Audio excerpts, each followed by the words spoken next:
السلام عليكم ورحمة الله وبركاته. عاملين ايه يا حبايبي؟ ان شاء الله تكونوا بخير. النهارده قلنا هنعمل معاكم النهارده الكشري، وان شاء الله يا رب يعجبكم كده باذن الله. هنقول لكم بقى المقادير. عبارة عن كيلو طماطم. كيلو الطماطم ده هنضربه في الخلاط ومش هصفيه، ومعانا نص كيلو مكرونه، عبارة عن ربع مكرونه اسباجيتي والربع التاني مقصوصه، ومعانا 400 جرام رز، ومعانا كيلو بصل، ومعانا 150 جرام شعريه عبارة عن كوبايه شعريه، ودقيق طبعا دقيق للبصل. وطبعا معانا العدس بتاعنا مش ننساه، عبارة عن 200 جرام كوباية عدس بجبة منقوعة قبلها ب3 ساعات. وكان معانا دلوقتي برضو في المقادير حمص، عبارة عن كوباية حمص. انا غسلتها ونقعتها، برضو لازم تنقعها 3 ساعات، بس حطيتها دلوقتي على النار ان العدس بيغيب في السوا. وحطيت مع فص ثوم وكمون، نص معلقة كمون ونص معلقة ملح، وسبتهم يستووا على النار. اهم حاجة الحمص تنقعيه هو والعدس بجبة لمدة 3 ساعات. اهو يا جماعه انا رجعت لكم تاني عشان اوريكم انا ازاي ببشر البصل مش بنشره من الناحيه ديت، لا انا ببشره من ناحيه الموس العريض ده، شايفينه ده وخلي بالكم الموس دوت حامي. شوفوا بصوا البشر طريقه البشر. بصوا يا جماعه انا خلاص كده بشرت البصل كده خلاص اهوت زي ما انتم شايفينه. هحط دلوقتي اللي هما ايه ربع كوبايه دقيق، عباره عن معلقه دقيق كبيره، هحطها زي ما انتم شايفينها كده. وهعمل بقى كده، بصوا هقلب كده، مش هقلب بايدي، ما بقلبش بايدي انا. بصوا كده.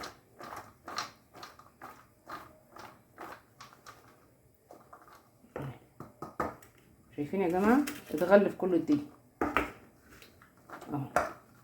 الدقيق كده اتغلف معايا حلو كده. دلوقتي انا هاخده دلوقتي واروح ايه احطه في الزيت بقى هقليه، ان الزيت ده هستخدمه في الكشري كله. تمام اهو يا جماعه انا رجعت لكم تاني اهوت. هحط البصل اللي انا غلفته معاكم بالدقيق اهوت، والزيت طبعا ايه سخن متوسط الحراره، ما يكونش زيت سخن خالص عشان مش يحرق البصل، ده متوسط الحراره. شايفينه اهو يا جماعه. انا حطيت البصل دلوقتي اهو وهقليه في الزيت بقى وهرجع لكم تاني. يا جماعه انا رجعت لكم تاني. دي بقى حله المكرونه. احنا حطينا هنا 2 لتر ميه في حله المكرونه عشان نسلق المكرونه، ومعلقه زيت اهيت، وهنحط معلقه ملح اهي، معلقه ملح. وبعد كده هنحط بقى الميه غليت عندنا اهي، حطينا معلقه زيت ومعلقه ملح. هنحط بقى المكرونه بتاعتنا.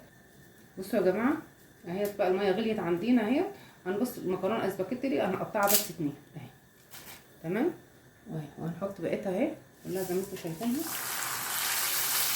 اهي. هنقلبها تقليبه واحده وهنسيبها، ايه 8 دقايق. هنقلبها تقليبه واحده زي ما انتم كده شايفين. بصوا اهي تقليبه واحده كده. هنسيبها بقى تتسلق 8 دقايق بالظبط ونرجع لكم تاني. يا جماعه انا رجعت لكم تاني. سلقنا كده المكرونه كده لمده 8 دقايق، وبعد كده رحنا ايه حطيناها تحت الحنفيه كده، شطفناها لمده 30 ثانيه تبرد بس كده المكرونه. وبعد كده ايه حطيناها في المصفى، صفيناها ايه من الميه بتاعتها، واهي شايفينها ديت ايه حله المصفى بتاعت المكرونه. وبعد كده هنحط لها دلوقتي معلقه زيت. يا جماعه هنحط بقى معلقه زيت عشان معلقه الزيت تخليها مفلفله وحلوه. معلقه واحده من دي تخليها حلوه اهي. نقلبها كده زي ما انتم شايفينها كده تقليبه كده حلوه. معلقه الزيت دي هي بتخليها ايه مفلفله، مش بتخليها ايه معجنه وماسكه في بعضيها. هروح بقى يا جماعه هنعمل الرز واوريكم بقى وهنرجع لكم تاني. قلت لكم تاني يا جماعه اهوت عشان نعمل بقى الرز. حطيت دلوقتي ايه 7 معالق زيت، اللي هم عباره عن 50 جرام وربع كوبايه زيت. وحطينا الزيت دوت من زيت البصل اللي احنا قلينا فيه. ودلوقتي هحط بقى الشعريه اللي هي ايه كوبايه شعريه معايا اهي. كوبايه شعريه هنحطها وهنقلب فيها. وخلي بالك وانت بتقلبي فيها هو ايه النار تكون شديده عليها عشان الشعريه بتاعتك ما تتلسعش. انا هقعد احمر فيها كده يا جماعه واقلب فيها كده عقبال ما ايه تحمر، وبعد كده هرجع لكم تاني. رجعت لكم تاني يا جماعه. هنعمل بقى الصلصه الحمراء. اهم حاجه الصلصه الحمراء. احنا حطينا هنا برده 50 جرام زيت من الزيت اللي هو بتاع البصل، تمام، اللي هم 7 معالق. وهنحط معلقه توم كده كبيره، راس توم يعني مدقوقه كده. وانا دقها يا جماعه حاطه فيها نص معلقه صغيره ملح عشان ايه تسهل عليها عمليه الدق، وتكون التومه ايه تهرسها لي وتخليها ناعمه. تمام يعني حطيت ريحه ملح كده في الهون مع حبه راس التوم عشان ايه لما اجي ادق التوم يبقى ناعم معايا. طبعا هقعد اقلب فيه لما ايه ياخد اللون. الزيت عندي سخن زي ما انتم شايفينه.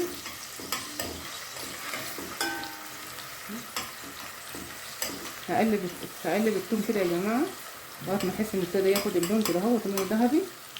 وبعد كده هنحط الصلصه بتاعتنا والبهارات. يا جماعه التوم عندي ابتدى ياخد اللون اهو زي ما انتوا شايفينه كده. الله يكون واضح. التوم اهو ابتدى ياخد اللون اهو، يخش في اللون الذهبي اهو. انا ماشيه معاكم اهو خطوه بخطوه. اهم حاجه الصلصه يا جماعه. امشوا معايا الفيديو للاخر عشان اوريكم ايه حاجه مهمه هحطها في الاخر في الصلصه هتديها طعم. اهو ابتدى ياخد اللون. احنا مش عايزين اكتر من كده عشان ايه ما تديناش مراره في الصلصه. شايفين اهي اخدت اللون اهي زي ما انتوا شايفينها اهي. هنحط بقى ايه، نحط لها معلقه صلصه اهي.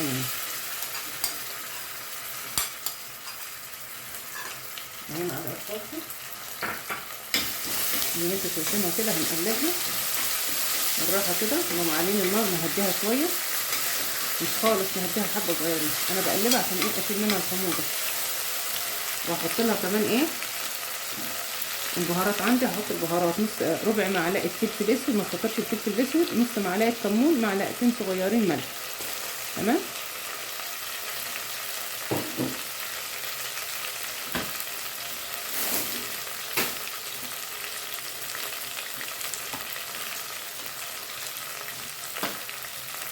وهنحط نص معلقه سكر. هنحط نص معلقه سكر يا جماعه. اهي يا جماعه بصوا نص معلقه سكر عشان خاطر الحموضه. هنقلبهم كده زي ما انتوا شايفينهم كده اهو.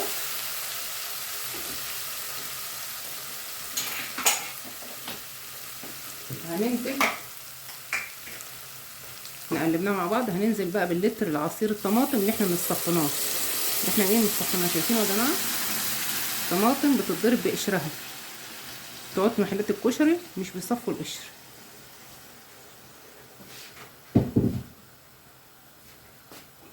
واحنا كده هنقلبها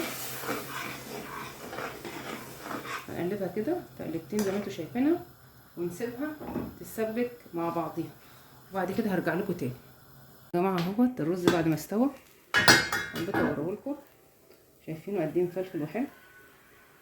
شايفينه هنطفي كده خد ربع ساعه سوا. شايفينه مفلفل ازاي. شايفينه بجيب لكم من تحت اهو من تحت زي فوق اهو يا جماعه. شايفينه رز مفلفل وجميل ازاي. انا كده هغطي عليه واروح وكمان هوريكم الصلصه بتاعتنا تاني يا جماعه كده عشان ايه اوريكم الصلصه بتاعتنا بعد ما اتسبكت اهيت زي ما انتوا شايفينها اهيت يا جماعه. شايفين قوامها حلو ازاي جميله ازاي. في حاجه بقى انا عايزه اقول لكم عليها قبل ما نطفي على الصلصه. رشه جوز الطيب اهي. رشه جوز الطيب هنرش كده رشه جوز الطيب.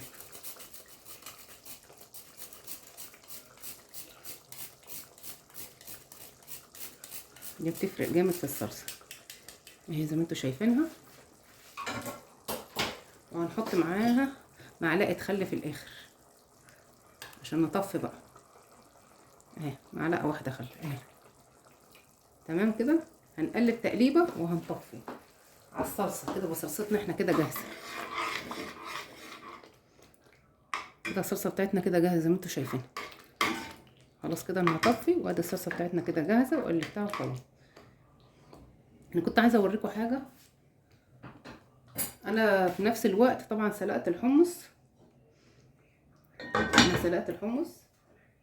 اهوت يا جماعه. انا سلقت الحمص عايزه اوريه لكم. الحمص اهو يا جماعه انا سلقته برده اهوت. شوف السوا بتاعه شوف السليق بتاعه شوفوا. عايزه اقول لكم ان هو مستوي خالص. دوت استوى من ايه من 3 ساعات. اهم حاجه تنقعوه 3 ساعات. شايفين الواحده مستويه ازاي وجميله مش مهري ده مستوي. يا جماعه انا رجعت لكم تاني. هعمل معاكم بقى الدقه. لقيت التومه هي البيضه اهي. انا حطيت معلقه زيت من المعلقه ديت واحط بقى معلقه توم اهيت. تكتريش زيت، حطي يا دوبك انت هتحطي بالمعلقه الصغيره حطي معلقتين، المعلقه دي حطي منها معلقه. افضل اقلب فيها كده لغايه ما احس انها خدت اللون. دي اخر مرحله بقى في الكشري خلاص. التومه اهي ابتدت تاخد اللون اهيت معايا اهيت، وتهدي النار، تهدي النار. هنحط نص معلقه كمون ونص معلقه كزبره ناشفه، وهنحط عصره ليمونه،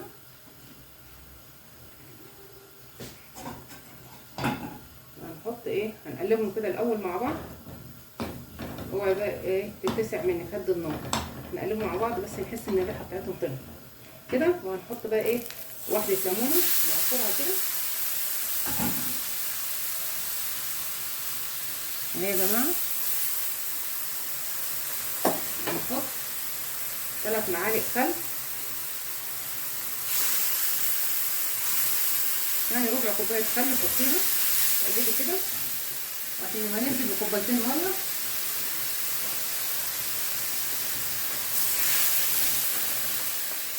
ننزل بكوبايتين ميه على الطريق دوت، يغلي غلوه واحده بس يا جماعه وهنفصل عنه. بس هحط معلقه ملح اهي، واحده معلقه، واحده معلقه ملح بس، واحده، ياخد غلوه بس ونفصل ايه عن الصوص الابيض اللي هو صوص التوم. يا جماعه غليت معايا اهي الدقه اهي. اول ما غليت اهي انا هطفي عليها. انا دلوقتي هروح بقى ايه اعمل لكم احلى طبق كشري وهرجع لكم تاني يا جماعه. انا غرفت الرز وغرفت المكرونه اهيت، وهحط دلوقتي الحمص، معلقتين حمص زي ما انتم شايفين الحمص مستوي ازاي وحلو. كل ده عشان انا قاعده 3 ساعات، هو والعدس الجبه، خدوا بالكم العدس الجبه برده انا قاعده 3 ساعات. تمام.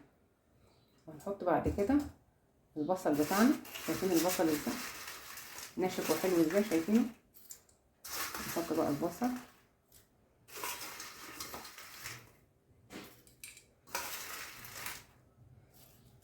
حط اللي انت عايزاه، حط اللي انت عايزه تحطيه حطيه. اهو البصل اهو زي ما انت شايفاه اهوت، اهوت الطبق بتاعنا اهوت. وهنحط بقى ايه الصلصه بتاعتنا اهي زي ما انتم شايفين كده.